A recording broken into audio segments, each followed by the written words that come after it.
Tenía apenas 19 años cuando creí haber encontrado el amor de mi vida. Mi nombre es Elena, y hoy, a mis 65 años, con el cabello ya teñido de plata y las manos marcadas por los años de trabajo y de lucha, quiero contarles la historia más dura y dolorosa de mi vida. Una historia que todavía me pesa en el corazón, pero que también me enseñó que el amor de una madre puede desafiar cualquier obstáculo. Quiero que escuchen cada palabra, porque detrás de ellas no hay ficción ni exageración, son cicatrices que todavía llevo en el alma. Cuando conocí a Arturo, yo era apenas una muchacha ingenua, criada en un pequeño pueblo donde las mujeres soñábamos con casarnos y formar una familia. Arturo era guapo, fuerte, trabajador, y tenía esa mirada que parecía prometer un futuro estable. Me enamoré con la inocencia de quien nunca ha sufrido, y pronto nos casamos, convencida de que mi vida sería un cuento de hadas. Recuerdo con claridad el día en que supe que estaba embarazada. Fue un momento de alegría desbordante. Corrí a decírselo a Arturo, imaginando que me abrazaría, que me levantaría en sus brazos como en las novelas y que juntos planearíamos cada detalle de la llegada de nuestro primer hijo. Y sí, él sonrió, me besó en la frente y me dijo que estaba feliz. Pero ahora, cuando miro hacia atrás, me doy cuenta de que esa sonrisa no tenía la profundidad que yo esperaba, y que, en el fondo, Arturo ya cargaba una semilla de egoísmo que tarde o temprano iba a florecer. Durante los meses de embarazo, yo soñaba despierta, me veía acunando a mi bebé, enseñándole a caminar, llevándolo de la mano por las calles del pueblo. Tejía con mis propias manos pequeñas ropas, bordaba mantitas con mi nombre y el de mi hijo. Estaba convencida de que, pasara lo que pasara, ese niño llegaba para darme una razón más grande que cualquier otra para vivir. El parto no fue fácil. Fue una noche interminable, de gritos, de sangre, de miedo. Yo apenas tenía fuerzas para respirar cuando finalmente escuché aquel llanto, un sonido que todavía vibra en mis oídos como el eco de la vida misma. Mi hijo había llegado al mundo, pero las miradas de las enfermeras, el silencio incómodo del médico y la expresión congelada de Arturo me hicieron sentir que algo no estaba bien. Con voz temblorosa, el doctor se acercó y me dijo: «Señora, su hijo ha nacido diferente». No entendí en un primer momento. ¿Diferente? ¿Cómo? Me lo pusieron en los brazos y lo vi. Mi pequeño era hermoso para mí, perfecto en cada rasgo de su carita, pero sus piernitas no respondían como deberían, sus manitos temblaban y su mirada parecía perdida en un mundo al que yo aún no tenía acceso. El médico murmuró que tenía una discapacidad congénita, que probablemente nunca caminaría, que su desarrollo sería distinto al de los demás niños. En ese instante, yo no pensé en diagnósticos, en limitaciones ni en miedos. Solo pensé en que era mi hijo, mi sangre, mi vida, y que lo amaría con toda mi alma, sin importar lo que dijeran. Pero Arturo no lo vio de la misma manera. Su rostro se transformó. Pasó de la emoción a la frustración, de la esperanza a la rabia. Apenas salimos del hospital, con el niño en brazos, me lo dijo sin rodeos, con esa voz fría que todavía me hiela la piel al recordarla. «Elena, ese niño no puede quedarse. No podemos criar a un hijo así. No nos traerá más que vergüenza y problemas. Mejor lo dejamos en un orfanato o lo damos en adopción. Será lo mejor para todos». Mis oídos no podían creer lo que escuchaban. ¿Cómo podía un padre hablar así de su propio hijo? Mi corazón se rompió en 1000 pedazos. Miré a mi pequeño, que dormía tranquilo, ajeno a las palabras que decidían su destino. Y fue ahí cuando entendí que la verdadera batalla de mi vida no había hecho más que empezar. Arturo estaba decidido a deshacerse de nuestro hijo, solo porque había nacido diferente, porque el mundo lo señalaría, porque para él no era un niño, sino un peso. Pero para mí era un milagro. Y juré, en silencio, que nadie me lo arrancaría de los brazos, aunque tuviera que enfrentarme al hombre con el que había prometido pasar el resto de mi vida. Los días siguientes fueron un tormento. Arturo evitaba cargar al niño, ni siquiera lo miraba. Cuando lloraba en las noches, él me gritaba que lo callara, que no podía soportar esos sonidos. Yo lo acunaba con lágrimas en los ojos, cantándole canciones de cuna para que no sintiera la frialdad que su propio padre le negaba. Cada palabra dura, cada gesto de rechazo de Arturo, me iba mostrando un hombre que yo no conocía, alguien cruel, incapaz de comprender lo que significa amar sin condiciones. Y, Sin embargo, yo seguía aferrada a la idea de salvar mi matrimonio, de hacerle entender que ese niño era nuestra bendición, no nuestra maldición. Una noche, después de una fuerte discusión, Arturo me arrebató al bebé de los brazos y salió de la casa. Recuerdo que sentí que el alma se me escapaba. Corrí detrás de él, gritando, suplicando, rogando que no lo hiciera. Me arrastré por el suelo, me aferré a sus piernas, le supliqué que no cometiera esa atrocidad. «Es tu hijo, es tu sangre», le grité entre sollozos. Arturo, con los ojos encendidos de furia, levantó al bebé en sus brazos como si fuera un objeto del que quería librarse. Ese momento quedó grabado en mi mente como una herida abierta. El hombre que juró protegernos estaba dispuesto a abandonar a su propio hijo porque no cumplía con su idea de perfección. Yo reaccioné con una fuerza que no sabía que tenía. Le arranqué al niño de las manos, lo apreté contra mi pecho y lo protegí con mi propio cuerpo. «Si quieres deshacerte de él, tendrás que pasar por encima de mí», le dije con una determinación que ni yo misma conocía. Arturo me miró con desprecio, con rabia, y se marchó dando un portazo. Esa noche me quedé sola en casa, abrazando a mi hijo, con el miedo de que él regresara y cumpliera su amenaza. Fue la primera vez que pensé en que tal vez tendría que criar a mi pequeño sola, en que mi matrimonio estaba destinado a derrumbarse. Pero al mismo tiempo, fue la primera vez que sentí que era capaz de cualquier cosa, absolutamente cualquier cosa, con tal de proteger a mi hijo. Esa fue la semilla de una lucha que duraría años. Lo que Arturo no sabía, lo que el mundo no entendía, era que mi hijo no era una carga, sino mi fuerza, mi razón de existir. Y aunque él intentó quebrarme, aunque la sociedad me señaló y aunque mi propia familia dudó de mí, yo había tomado mi decisión. Mi hijo no sería desechado como un objeto, ni abandonado como un error. Él era mi vida, y nadie me lo arrebataría. Cuando Arturo cerró la puerta aquella noche, con la rabia todavía encendida en sus ojos y las amenazas en el aire, yo comprendí que ya no tenía un esposo, que ya no tenía un compañero de vida. Ese hombre que un día me prometió amor eterno y protección se había convertido en un extraño capaz de desear lo peor para su propio hijo.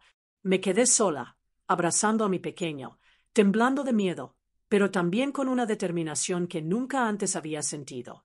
Lo miraba, tan frágil, con sus manitas pequeñas buscando mi calor, y entendí que no había marcha atrás. Mi misión en esta vida era cuidarlo, defenderlo y amarlo, aunque el mundo entero se levantara en mi contra.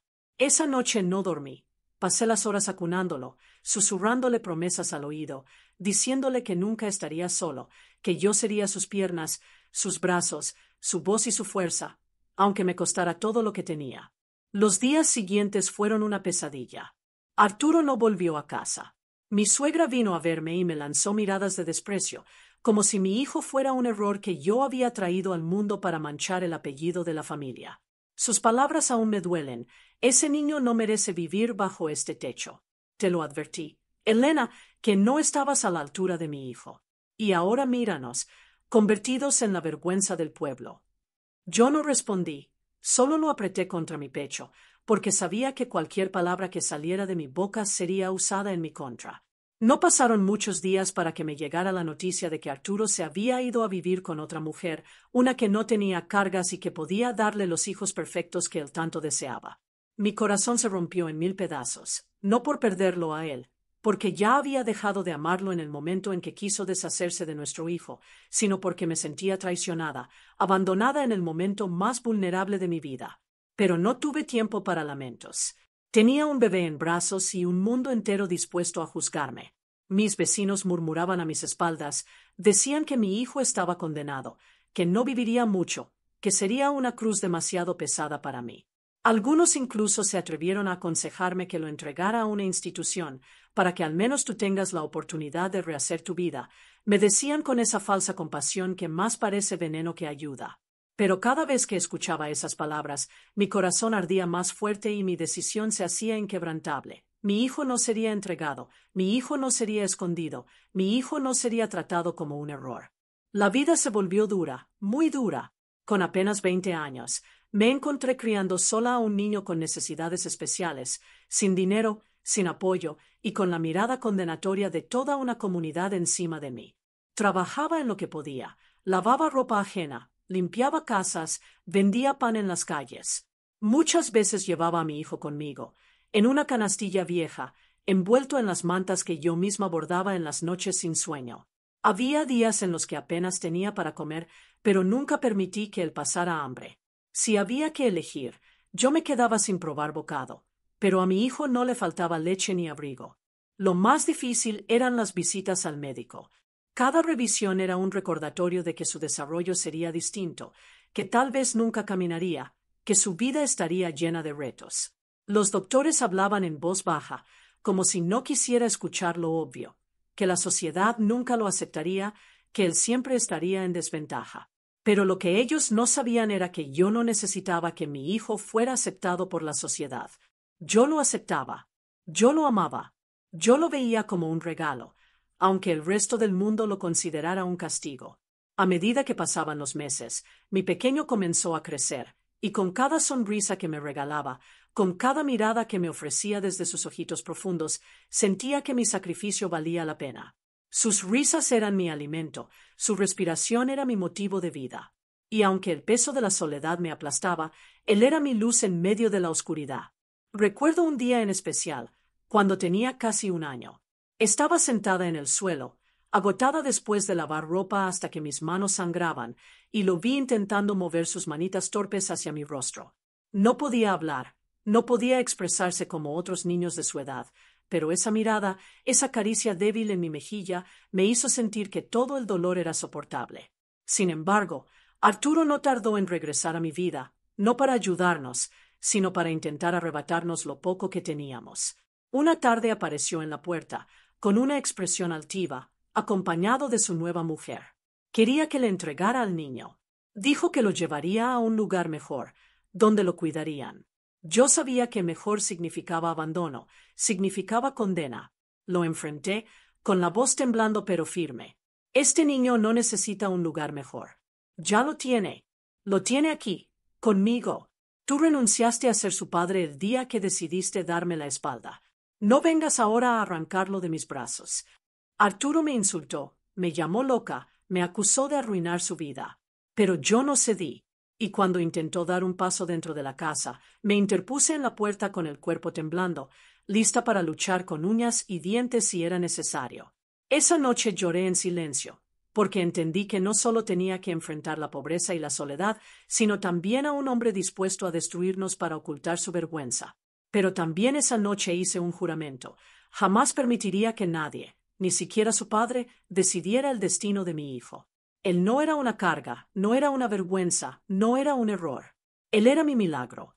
Y aunque tuviera que enfrentar al mundo entero, aunque tuviera que renunciar a mi propia vida, yo lo protegería hasta el último aliento.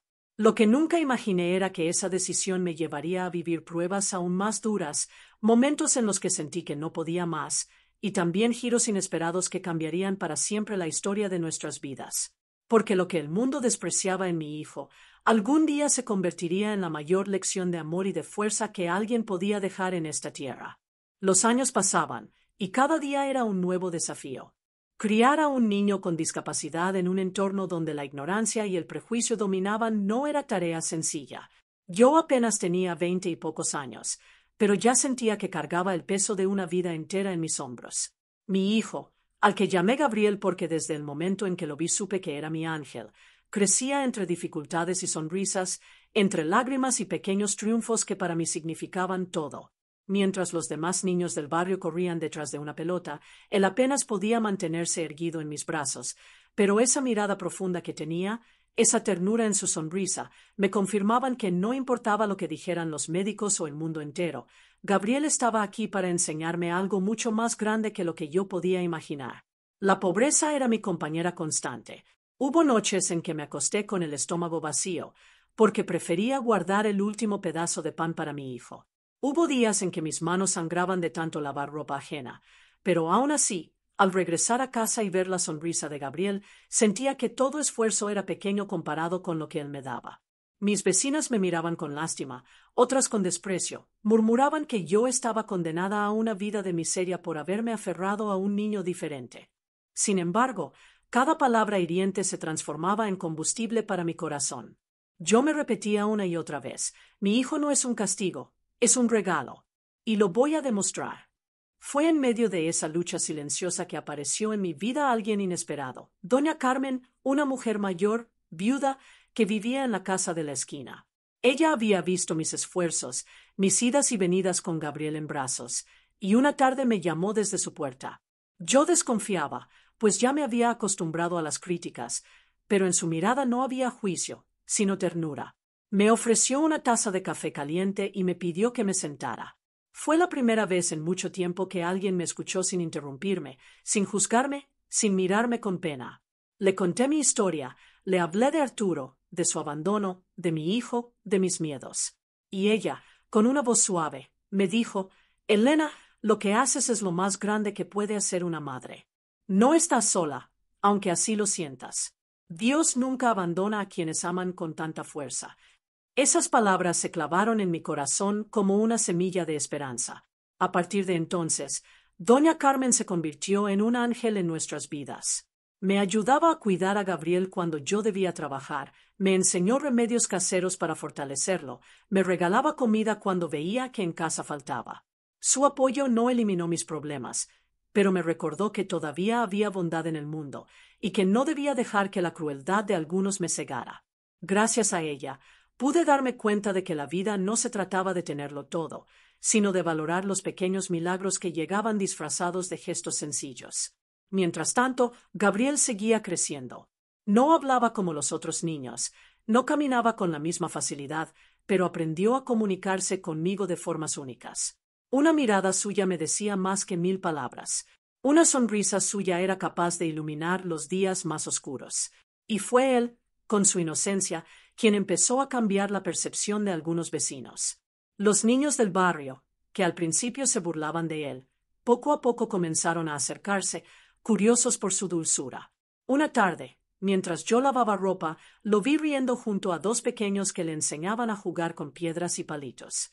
Tal vez no corría detrás de la pelota, pero en su risa había una magia que atraía a los demás. Esa fue la primera señal de que, aunque el mundo lo considerara diferente, él tenía un don para tocar corazones. Arturo, sin embargo, no desapareció del todo. Cada cierto tiempo aparecía en mi puerta, no para ofrecer ayuda, sino para humillarme. Me decía que era una tonta por haber arruinado mi vida, que todavía tenía oportunidad de deshacerme de Gabriel y comenzar de nuevo.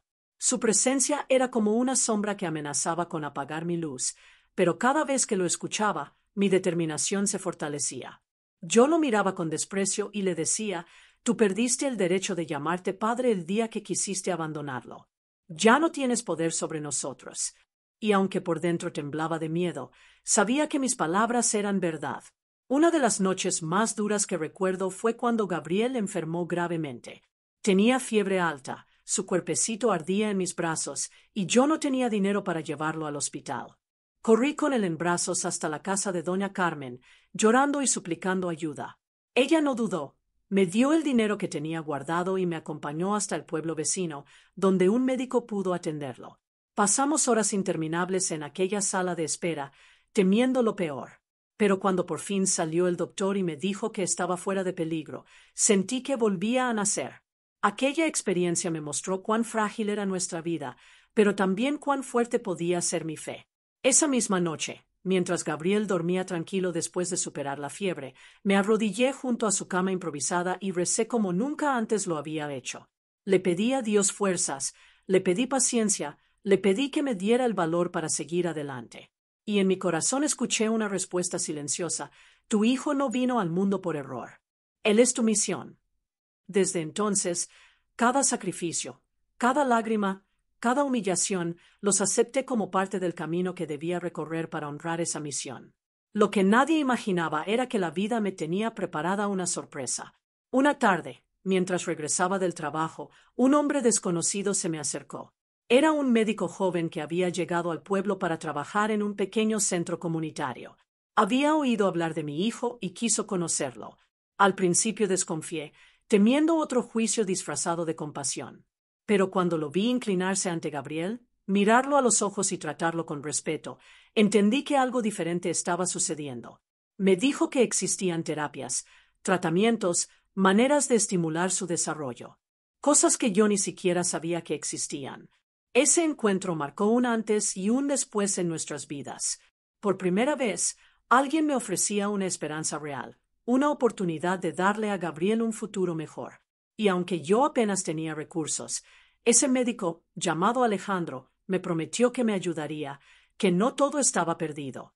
Fue entonces cuando comprendí que mi hijo no solo iba a sobrevivir, sino que también podía enseñarle al mundo que la verdadera grandeza no está en la perfección, sino en la capacidad de amar y de luchar contra todo pronóstico. Lo que vino después fue el inicio de una etapa que nunca imaginé, la de transformar el dolor en esperanza, y la de descubrir que mi hijo, aquel que muchos querían desechar, sería capaz de cambiar más vidas de las que yo soñaba. Cuando el doctor Alejandro entró en nuestras vidas, algo dentro de mí se encendió de nuevo.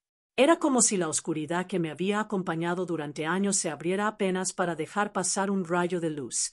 Él me explicó que, aunque Gabriel no pudiera tener el mismo desarrollo que los otros niños, con terapias adecuadas y con estimulación constante podría avanzar, aprender a valerse por sí mismo en ciertas cosas e incluso descubrir habilidades que yo ni sospechaba. Me habló con una calma y una seguridad que me conmovieron, porque por primera vez un profesional no me miraba con lástima, sino con fe. Esa fe me dio fuerzas. Yo no tenía dinero para pagar tratamientos, pero Alejandro se ofreció a atenderlo en el pequeño centro comunitario de manera gratuita, porque veía en mi hijo un reto y también una misión. Los primeros días de terapia fueron duros. Gabriel lloraba, se cansaba rápido, sus manitas temblaban, y yo sentía que el corazón se me rompía al verlo sufrir. Pero Alejandro me repetía una y otra vez: paciencia, Elena. Los pequeños avances se celebran como grandes victorias. Y así lo hice. La primera vez que Gabriel logró sostener una cucharita, aunque le temblara la mano y derramara la mitad del contenido, yo lloré de alegría. La primera vez que pronunció un sonido que se parecía a mamá, caí de rodillas agradeciendo a Dios. Cada paso, por pequeño que fuera, era un milagro. El pueblo empezó a notar los cambios. Al principio, la gente se burlaba, decía que yo estaba perdiendo el tiempo, que un niño así nunca cambiaría. Pero cuando lo vieron sostenerse unos segundos en sus piernitas con la ayuda de un aparato, cuando escucharon sus primeras palabras torpes pero claras, algo comenzó a transformarse en sus miradas. Los mismos que antes lo veían como una vergüenza empezaron a observarlo con curiosidad e incluso algunos con admiración. Los niños del barrio, que antes lo ignoraban, ahora lo incluían en sus juegos, adaptaban las reglas para que él también pudiera participar. Yo veía todo aquello con una mezcla de orgullo y desconfianza, porque sabía que la vida siempre guarda pruebas inesperadas. Y no me equivoqué. Una tarde, después de casi 3 años sin aparecer, Arturo volvió a tocar mi puerta. Lo recuerdo bien. Era un día soleado. Gabriel estaba jugando con unas piedritas en el patio, y yo estaba barriendo cuando escuché los golpes en la madera. Mi corazón se detuvo. Al abrir, lo vi ahí, de pie, con la misma arrogancia de siempre, pero con unas arrugas nuevas en el rostro y con una mujer desconocida a su lado. Su mirada recorrió la casa con desprecio, como si aún tuviera derecho a juzgarme. Yo no pronuncié palabra, solo me crucé de brazos, esperando a que hablara. Y habló. Me dijo que había estado pensando, que tal vez se había equivocado en el pasado y que quería conocer a su hijo. Lo escuché con el alma ardiendo, porque no era arrepentimiento lo que se notaba en su voz, sino interés. Sus palabras estaban cargadas de un orgullo disfrazado de remordimiento. Me contó que su nueva mujer no podía tener hijos y que él había decidido darle una oportunidad a Gabriel. Después de todo, también es mi sangre, dijo, como si esas palabras fueran suficientes para borrar años de abandono y desprecio. La rabia me recorrió el cuerpo como un fuego ardiente. Lo miré a los ojos y le respondí con la voz firme: tu derecho a llamarte padre murió el día que quisiste abandonarlo. Gabriel no necesita tu oportunidad. Él ya tiene la suya y la está viviendo conmigo. Tú no formas parte de su vida. Arturo se enfureció, me gritó que yo era una desagradecida, que estaba criando mal al niño, que lo estaba condenando a una vida de miseria. Pero yo no me dejé doblegar. Cerré la puerta en su cara, temblando, con lágrimas en los ojos, y me recosté contra la madera mientras lo escuchaba alejarse maldiciendo. Esa noche lloré como hacía tiempo no lo hacía, no de tristeza, sino de impotencia. Sabía que Arturo no se detendría fácilmente. Él siempre había sido un hombre de orgullo herido, y ahora que la vida no le daba los hijos perfectos que soñaba, quería apropiarse de lo que un día despreció. Y aunque me aterraba la idea de enfrentarlo, también sabía que estaba dispuesta a luchar hasta el final por mi hijo. Mientras tanto, Gabriel seguía sorprendiéndome. Con el apoyo de Alejandro, empezó a desarrollar una habilidad inesperada: la música. Aunque sus manos eran torpes, descubrió un amor inmenso por los sonidos. Alejandro le regaló una pequeña armónica, y pronto las notas llenaban nuestra humilde casa con melodías que parecían venir del cielo. Era como si, a través de la música, mi hijo pudiera expresarse mejor que con las palabras. Yo lo observaba, embelesada, y comprendía que, aunque había nacido diferente, había nacido con un don. Pero la sombra de Arturo volvió a cruzarse en nuestro camino. No conforme con mi rechazo, comenzó a difundir rumores en el pueblo. Decía que yo estaba usando a Gabriel para ganar compasión, que el doctor Alejandro tenía intenciones ocultas conmigo, que era una vergüenza que yo me aferrara a un niño defectuoso. Sus palabras venenosas comenzaron a dividir a la comunidad. Algunos volvieron a mirarnos con desconfianza, otros se pusieron de mi lado. Yo intentaba mantenerme firme, pero dentro de mí temía que él intentara algo peor, que buscara la manera de arrebatármelo legalmente. Y mis temores se hicieron realidad cuando una mañana recibí una citación. Arturo había acudido a las autoridades para reclamar la custodia de Gabriel. Alegaba que yo no tenía recursos, que lo estaba exponiendo a una vida indigna, y que él, con su nueva mujer, podía darle una vida mejor. Mis piernas temblaban al leer aquellas palabras. El mundo se me vino abajo. Sentí que me arrancaban el corazón de golpe. ¿Cómo podía alguien tan cruel tener el descaro de reclamar un derecho que había despreciado durante años? El día de la audiencia llegó, y recuerdo claramente cómo entré al pequeño juzgado con Gabriel en brazos, sintiendo que cada paso era un suplicio. Arturo estaba allí, con traje limpio, con su esposa al lado, fingiendo ser un hombre honorable. Yo, en cambio, llevaba mis ropas sencillas, mis manos gastadas y el alma desnuda. Fue el momento más duro de mi vida, porque sabía que mi palabra debía ser más fuerte que todas las apariencias que él había montado. Cuando me tocó hablar, me temblaban las piernas, pero mi voz salió clara. Le conté al juez todo, cómo Arturo había querido abandonarlo, cómo nos había dejado a nuestra suerte, cómo había regresado solo cuando le convenía. Hablé de mis noches sin dormir, de mis manos sangrando para darle de comer, de cada lágrima, de cada sonrisa de Gabriel que me había dado fuerzas para no rendirme. Y entonces miré al juez y le dije: «Este niño no es un error, no es una carga, no es una vergüenza. Es mi hijo, y si me lo arrebatan, me arrebatan la vida». El silencio en la sala fue sepulcral. El juez me observó con una expresión que no olvidaré nunca. Arturo intentó replicar, pero su arrogancia quedó al descubierto. Finalmente, la decisión fue tomada, la custodia quedaba conmigo. Sentí que el aire volvía a mis pulmones, que la vida regresaba a mi cuerpo. Arturo salió furioso, jurando que esto no terminaría ahí. Yo lo abracé con todas mis fuerzas, besé su frente y le susurré: «Nadie nos separará».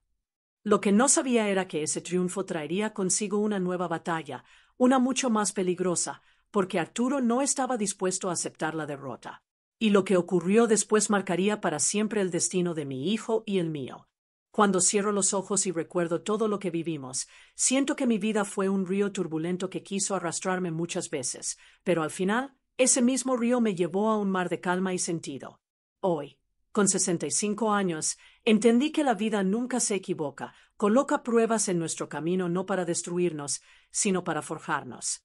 Mi hijo, aquel pequeño a quien su propio padre quiso arrojar lejos por haber nacido diferente, se convirtió en mi mayor orgullo, en la luz que iluminó mis días más oscuros.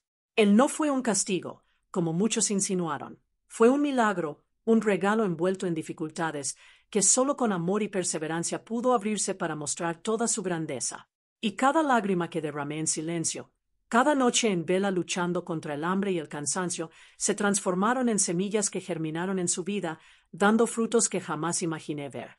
El destino fue severo con aquel hombre que nos abandonó. Nunca logró reconstruir su vida, y en su vejez pagó el precio de sus decisiones con soledad y arrepentimiento. Yo, en cambio, nunca estuve sola.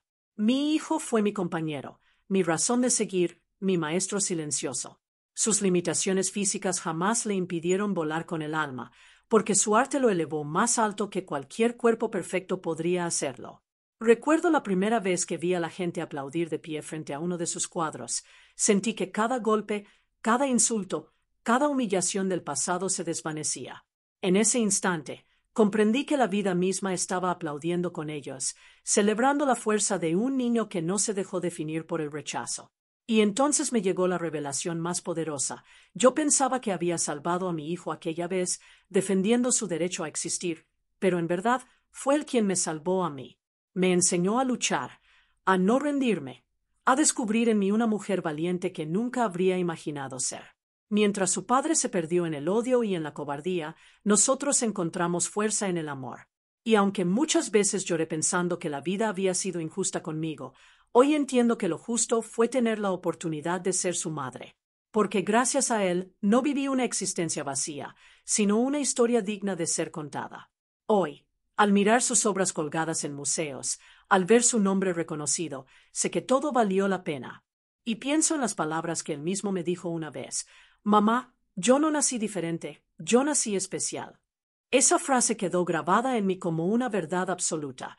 Mi hijo no fue la vergüenza de nadie, como su padre lo vio, sino un símbolo de esperanza para todos los que creen que la diferencia es una debilidad.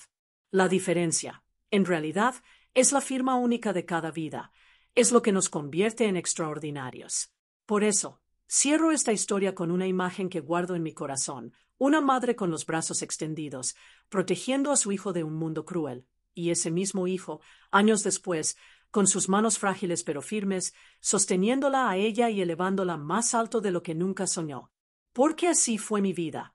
Yo lo levanté cuando apenas podía sostenerse y él me levantó cuando ya no tenía fuerzas. Y juntos demostramos que el amor verdadero no conoce límites, que no hay diferencias capaces de detener un corazón que late con valentía.